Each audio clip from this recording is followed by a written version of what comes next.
یہ طریق جو ہے سلوک کا، اللہ تعالیٰ تبارک و تعالیٰ کے راستے میں چلنے کا، یہ طریق جو ہے یہ ہر وقت چاہتا ہے کہ کچھ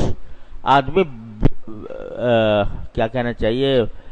بے فکر نہ ہو، بلکہ اللہ تعالیٰ سے مانگتا رہے کہ میں، کیونکہ اس کے نفس کے تقاضے جو ہیں وہ کسی بھی وقت ابھر جاتے ہیں، اللہ بچائے۔ مولانا رومی رحمۃ اللہ علیہ فرماتے ہیں مثنوی میں کہ ایک حکایت بیان فرمائی ہے کہ ایک آدمی جو تھا وہ کہیں جنگل میں لکڑیاں وکڑیاں کاٹ رہا تھا، تو سردی کا موسم تھا، تو سردی کے موسم میں لکڑیاں کاٹتے کاٹتے وہ اس میں کہیں ایک وہ اژدہا سانپ وہ نکل آیا، لیکن دیکھا کہ بالکل مردہ ہے، تو لکڑی میں لپٹا ہوا تھا، انہوں نے کہا چلو مردہ تو ہے ہی، اٹھا کے لے گیا اپنے گھر میں، تو لے کے ڈال دیا۔ وہ لکڑی کے ساتھ لپٹا ہوا تھا اور بالکل بے حس و حرکت تھا، مردہ تقریباً۔ جب وہاں اپنے گھر لے کر آیا تو وہاں سردی کا موسم تھا، وہاں ذرا گرمائی ملی، تو کچھ دنوں کے بعد اس میں حرکت پیدا ہو گئی اور وہ جیسے مردے سے زندہ ہو جاتا ہے اس طرح ہو گیا۔ اب وہ جو ہے اور اس نے کسی کو ڈس لیا جا کے، تو حضرت مولانا رومی رحمۃ اللہ علیہ فرماتے ہیں کہ انسان کا جو نفس ہے یہ تربیت کے بعد، مشق کے بعد ہو تو جاتا ہے کہ ایسا ہے جیسے کہ مردہ، لیکن جہاں اس کو کوئی موقع ملتا ہے غلط خواہشات پیدا کرنے کا تو یہ پھر زندہ ہو جائے۔ تو مولانا فرماتے ہیں نفس اجدر ہاست او کے مرداست، نفس اجدر ہاست او کے مرداست از غم بے آلتی افسرداست۔ یہ جو نفس ہے ہمارا یہ تو ایک اژدہا ہے، یہ اژدہا جو ہے یہ مرا کہاں ہے؟ البتہ غم بے آلتی افسرداست، البتہ تم نے تربیت کر کے مشق کر کے اس کو افسردہ بنا دیا ہے، لیکن وہ موجود ہے۔ اس واسطے کسی بھی وقت اللہ بچائے انسان کا دماغ پلٹ سکتا ہے، کسی وقت بھی اس کے اندر ٹیڑھ پیدا ہو سکتی ہے، اس لیے دعا سکھائی گئی کہ اے اللہ ہمارے دلوں میں ٹیڑھ پیدا نہ فرما۔ یہ ذرا ہر شخص اپنے دل کو ٹٹول کر دیکھ لے، کتنا ہی اللہ نے اس کو عبادت کی توفیق دی ہو، کتنا ہی اس کو تدین عطا فرمایا ہو، کتنا وہ اپنے آپ کو گناہوں سے بچانے کی کوشش کرتا رہا ہو، لیکن ہر شخص اپنے دل کو ٹٹول کے دیکھ لے کہ کبھی نہ کبھی دل میں غلط خیالات آتے ہیں، برے خیالات آتے ہیں، اور وہ خیالات کبھی ارادے کی حد تک پہنچتے ہیں، کبھی صرف خواہش اور تمنا کی حد تک رہتے ہیں، کبھی ارادے تک بھی پہنچ جاتے ہیں، اللہ بچائے۔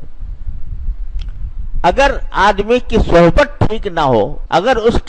کا ماحول سازگار نہ ہو، تو یہ جو دل میں خواہشیں اور جذبات یا امنگیں یا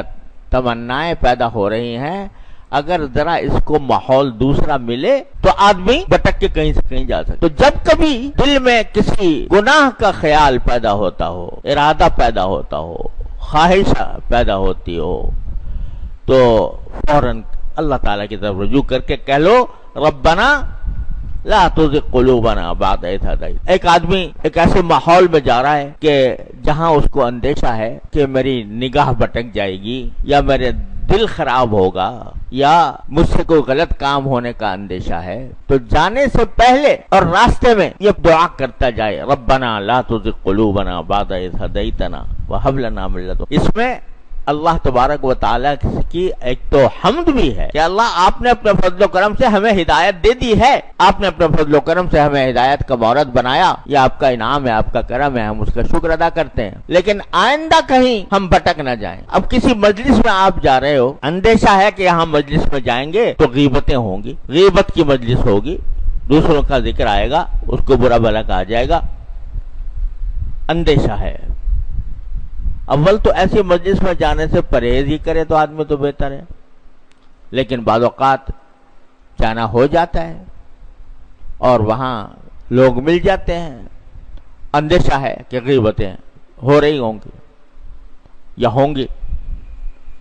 تو مانگ لو اللہ تعالیٰ سے یا اللہ میں جا رہا ہوں اور مجھے اندیشہ ہے کہ کہیں میں غیبتوں کے